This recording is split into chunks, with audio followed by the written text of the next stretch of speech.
Hello, everyone, and welcome back to Soft Stories. I'm Stratton, and this is Pepper, and today we are going to be continuing our reading of Silas Marner by George Eliot. When last we left off in the book, several horrible things had happened at the hands of Dunstan Cass, the local squire's son, a reprobate of the highest order.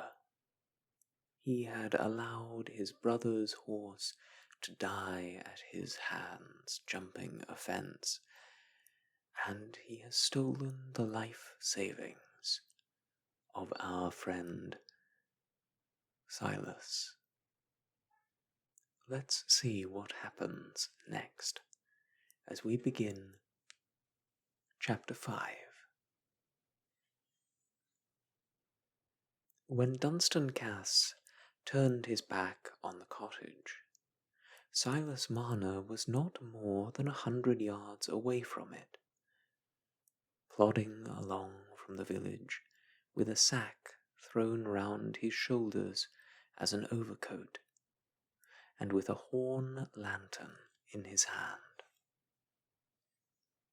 His legs were weary, but his mind was at ease, free from the presentiment of change. The sense of security more frequently springs from habit than from conviction, and for this reason it often subsists after such a change in the conditions as might have been expected to suggest alarm. The lapse of time during which a given event has not happened is, in this logic of habit, constantly alleged as a reason why the event should never happen, even when the lapse of time is precisely the added condition which makes the event imminent. A man will tell you that he has worked in a mine for 40 years unhurt by an accident, as a reason why he should apprehend no danger, though the roof is beginning to sink. And it is often observable that the older a man gets, the more difficult it is to him to retain a believing conception of his own death. This influence of habit was necessarily strong in a man whose life was so monotonous as Marner's, who saw no new people and heard of no new events, to keep alive in him the idea of the unexpected and the changeful. And it explains, simply enough, why his mind could be at ease, though he had left his house and his treasure more defenceless than usual. Silas was thinking with double complacency of his supper. First, because it would be hot and savoury, and secondly, because it would cost him nothing. For the little bit of pork was a present from that excellent housewife, Miss Priscilla Lammeter, to whom he had this day carried home a handsome piece of linen. And it was only on occasion of a present like this that Silas indulged himself with roast meat. Supper was his favourite meal because it came at his time of revelry, when his heart warmed over his gold. Whenever he had roast meat, he always chose to have it for supper. But this evening he had no sooner ingeniously knotted his string fast round his bit of pork, twisted the string according to rule over his door-key, passed it through the handle, and made it fast on the hanger, that he remembered that a piece of very fine twine was indispensable to his setting up a new piece of work in his loom early in the morning. It had slipped his memory because, in coming from Mr. Lammeter's, he had not had to pass through the village. But to lose time by going on errands in the morning was out of the question. It was a nasty fog to turn out into, but there were things Silas loved better than his own comfort. So drawing his pork to the extremity of the hanger, and arming himself with his lantern and his old sack, he set out on what, in ordinary weather, would have been a 20-minutes errand. He could not have locked his door without undoing his well-knotted string and retarding his supper. It was not worth his while to make that sacrifice. What thief would find his way to the stone pits on such a night as this? And why should he come on this particular night, when he had never come through all the 15 years before? These questions were not distinctly present in Silas's mind. They merely served to represent the vaguely felt foundation of his freedom from anxiety. He reached his door in much satisfaction that his errand was done. He opened it, and to his short-sighted eyes everything remained as he had left it, except that the fire sent out a welcome increase of heat. He trod about the floor while putting by his lantern and throwing aside his hat and sack, so as to merge the marks of Dunstan's feet upon the sand in the marks of his own nailed boots. Then he moved his pork nearer to the fire, and sat down to the agreeable business of tending the meat and warming himself at the same time.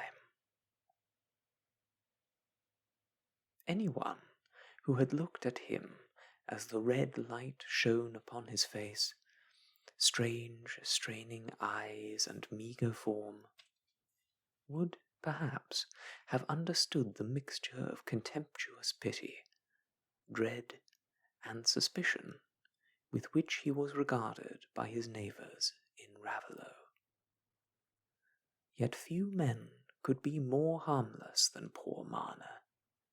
In his truthful, simple soul, not even the growing greed and worship of gold could beget any vice directly injurious to others. The light of his faith quite put out, and his affections made desolate, he had clung with all force of his nature to his work and to his money. And like all objects to which a man devotes himself, they had fashioned him into correspondence with themselves. His loom, as he wrought in it without ceasing, had in its turn wrought on him, and confirmed more and more the monotonous craving for its monotonous response. His gold, as he hung over it and saw it grow, gathered his power of loving together into a hard isolation like its own. As soon as he was warm, he began to think it would be a long while to wait till after supper before he drew out his guineas. and it would be pleasant to see them on the table as he ate his unwonted feast. For joy is the best of wine, and Silas's guineas were a golden wine of that sort. He rose and placed his candle unsuspectingly on the floor near his loom, swept away the sand without noticing any change, and removed the bricks. The sight of the empty hole made his heart leap violently, but the belief that his gold was gone could not come at once. Only terror, and the eager effort to put an end to the terror. He passed his trembling hand all about the hole, trying to think it possible that his eyes had deceived him. Then he held the candle in the hole and examined it curiously, trembling more and more. At last he shook so violently that he let fall the candle, and lifted his hands to his head, trying to steady himself that he might think. Had he put his gold somewhere else by a sudden resolution last night and then forgotten it? A man falling into dark waters seeks a momentary footing even on sliding stones, and Silas, by acting as if he believed in false hopes, warded off the moment of despair. He searched in every corner, he turned his bed over and shook it and kneaded it. He looked in his brick oven where he laid his sticks. When there was no other place to be searched, he kneeled down again and felt once more all round the hole. There was no untried refuge left for a moment's shelter from the terrible truth. Yes, there was a sort of refuge which always comes with the prostration of thought under an overpowering passion. It was that expectation of impossibilities, that belief in contradictory images, which is still distinct from madness, because it is capable of being dissipated by the external fact. Silas got up from his knees trembling and looked round at the table. Didn't the gold lie there, after all? The table was bare. Then he turned and looked behind him, looked all round his dwelling, seeming to strain his brown eyes after some possible appearance of the bags, where he had already sought them in vain. He could see every object in his cottage, and his gold was not there. Again he put his trembling hands to his head and gave a wild, ringing scream, the cry of desolation. For a few moments after, he stood motionless, but the cry had relieved him from the first maddening pressure of the truth. He turned and tottered towards his loom and got into the seat where he worked, instinctively seeking this as the strongest assurance of reality. And now that all false hopes had vanished, and the first shock of certainty was past, the idea of a thief began to present itself, and he entertained it eagerly, because a thief might be caught and made to restore the gold. The thought brought some new strength with it, and he started from his loom to the door. As he opened it, the rain beat in upon him, for it was falling more and more heavily. There were no footsteps to be tracked on such a night. Footsteps? When had the thief come? During Silas's absence in the daytime, the door had been locked, and there had been no marks of any inroad on his return by daylight. And in the evening, too, he said to himself, everything was the same as when he had left it. The sand and bricks looked as if they had not been moved. Was it a thief who had taken the bags? Or was it a cruel power that no hands could reach, which had delighted in making him a second time desolate? He shrank from the vaguer dread, and fixed his mind with struggling effort on the robber with hands, who could be reached by hands. His thoughts glanced at all the neighbours who had made any remarks or asked any questions which he might now regard as a ground of suspicion. There was Jem Rodney, a known poacher, and otherwise disreputable. He had often met Marner in his journeys across the fields, and had said something jestingly about the weaver's money. Nay, he had once irritated Marner by lingering at the fire when he called to light his pipe, instead of going about his business. Jem Rodney was the man. There was ease in the thought. Jem could be found and made to restore the money. Marner did not want to punish him, but only to get back his gold which had gone from him, and left his soul like a forlorn traveller on an unknown desert. The robber must be laid hold of. Marner's ideas of legal authority were confused, but he felt that he must go and proclaim his loss, and the great people in the village, the clergyman, the constable, and Squire Cass, would make Jem Rodney, or somebody else, deliver up the stolen money. He rushed out in the rain, under the stimulus of this hope, forgetting to cover his head, not caring to fasten his door, for he felt as if he had nothing left to lose. He ran swiftly, till want of breath compelled him to slacken his pace as he was entering the village at the turning close to the Rainbow.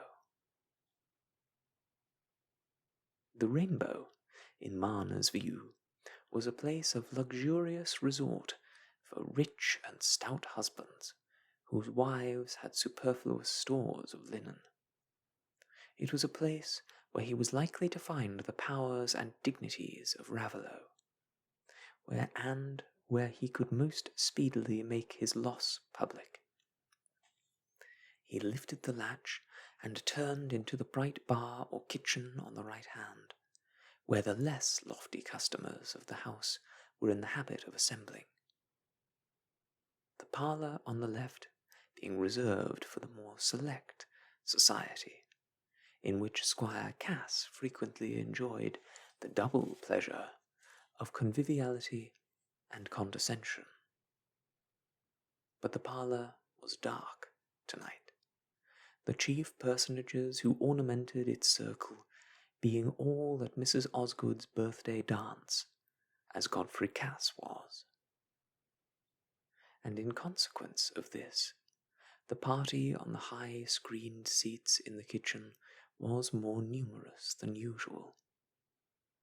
Several personages, who would otherwise have been admitted into the parlour and enlarged the opportunity of hectoring and condescension for their betters, being content, this evening, to vary their enjoyment by taking their spirits and water where they could themselves hector and condescend in company that called for beer.